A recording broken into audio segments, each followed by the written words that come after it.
I'm Holden Douglas, and I'm going to tell you about the journey of two leaders in the Black community who do everything they can to make sure that students graduate college. Black students have a very difficult path in their college journey. There are many barriers that the media puts out on them about not being able to succeed in education.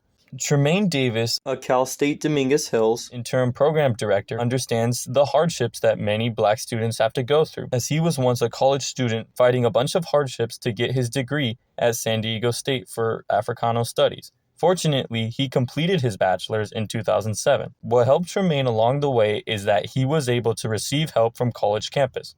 It is very important for the faculty to help Black students realize that they can accomplish their college journey and get the degree. I've never been the kind of student that was quiet about asking for help. I was seeking out resources and help along the way and refused to get no for an answer. If it was one place or department that told me no, there was going to be another department that told me yes. I haven't found that one that said yes. That was like my mentality. Like, I'm going to get to my yes. I may get through a bunch of no's, but eventually I'm going to get to my yes. That is where I think just my determination came, because it was so important for me to graduate from college and represent the change for my family dynamics. I'm someone who is a first generation college going student myself. I was the first person in my family to graduate high school. So we're not even talking about college, but just the first in my family to graduate from high school. Education has always meant something to me, and I've always been someone who wanted to find a way to pay it forward to my community and from my background and where I come from. So working in higher education has allowed me that opportunity to pay it forward. So I've always been very passionate about any position that has to do with serving Black population or a population where students of color, because I feel like that's where I thrive at the most. I was actually hired on campus here as an emergency hire. I believe that there has been some time, a few months have passed since the last program director was in the position. And they were looking for someone who was immediately ready to come in and make an impact, who had experience in working in this kind of field prior. And so I'm very fortunate to say that all of my positions have centered around working and engaging with Black students on college campuses. Once I got here, I realized wow, this place has a lot of potential. The students have a lot of potential. And it immediately became a place where I really wanted to be. I hope that I display is that you are enough.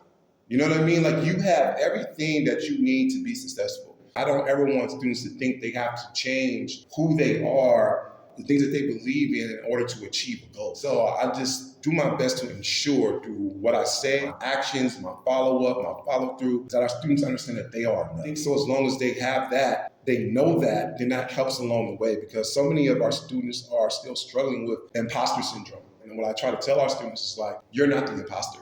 The person that made you feel that you was inadequate, that's the imposter. The imposter syndrome means being unworthy of success.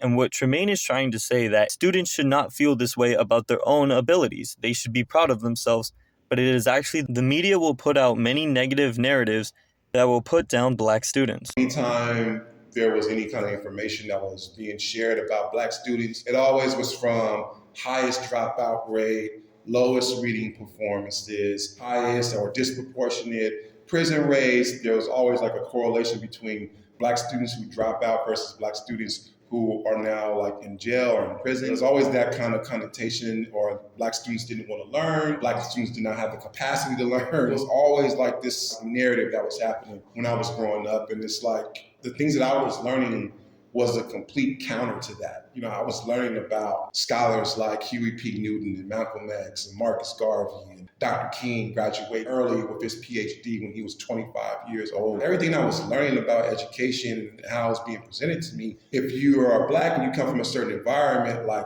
are you wasting your time trying to gain education? That just bothered me, because I know from my family dynamic, the reason that we were in a certain area is because there was a lack of education. I just felt that was a quick correlation between what was the issue. That was the narrative. And I think for me doing this work, I'm trying my best to change it. I would like the public to understand that the whole concept of knowledge, of how we know it to be today, started in Africa.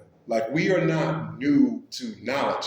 In fact, we were the ones that taught knowledge. I think there is an important lesson for all of us to understand. There needs to be a better understanding about where knowledge itself comes from and how it's been spread across this world, and understanding that Black folks hold the key to that originality of how we learn to this very day. I think Black excellence, when we talk about education, showcase that. It's showcasing yourself because that's a part of our DNA. That greatness is a part of Black folk DNA.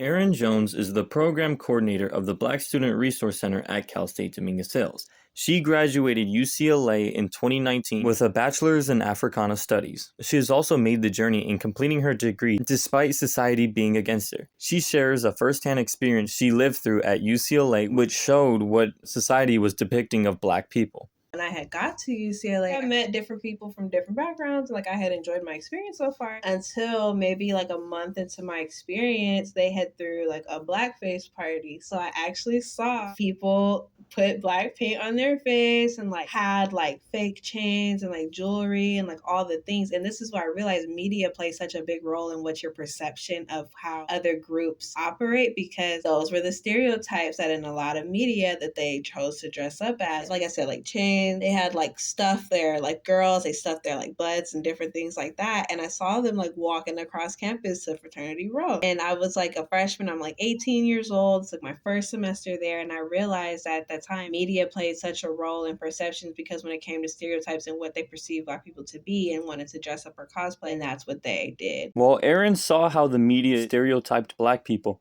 she realized the best way she can help combat this narrative is if she helps students get an education. When I was in school, I never had a Black Resource Center. So I didn't have a space to go and just hang out and receive resources. I had to find a place to not feel like a number on campus and to feel like a person, but all the spaces had different focuses, and I didn't get to just enjoy one for just like my identity and what I look like and things that are important to me. I would try to find like academic spaces or maybe like residential spaces, but never, I didn't have like a center just focus on students that look like me. And then I had to seek resources. Like I had to go out and go to fairs and figure things out and piece things together. When I found out that Dominguez Hills was advanced enough to have different cultural identity centers and have a Black Resource Center and have a space where students can collectivize and hub and build community on campus just for what they, identify as and look like, I thought that was amazing. And, unfortunately, I didn't get to experience it as an undergrad, but seeing it as an adult, I'm just happy to contribute. I think students showing up in the space is important because Black enrollment at most predominant institutions is still low.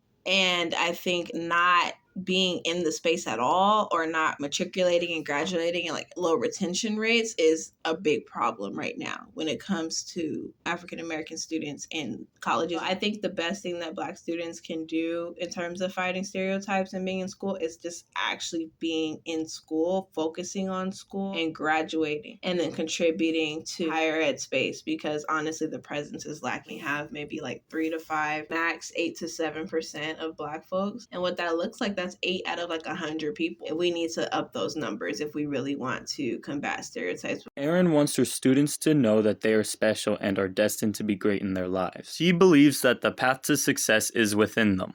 As long as they keep working hard and being successful in college, they can achieve anything they put their minds to. A big message that I like to tell students is that for me in particular, I'm very passionate about African American studies and like just African American experiences in college overall, because I think that this story of triumph is a story that should be told. I think America has a very ahistorical history. If we're not actively trying to collectivize and keep the stories of our ancestors alive, and I think that it could be difficult. People can kind of get lost in the shuffle of every day and not realize the greatness that they come from. So I like to tell students, like, you come from greatness. Everything you do is a success and a testament of the success of the people before you. So please, enjoy the stories, learn your history, learn the triumph, and then just know it could be inspiring for you to triumph and overcome whatever you're going through as an individual. Historically, education has been weaponized against us in American history and society, that every barrier that was broken, like Black people fought for that. So I think even having like Black studies, it was like a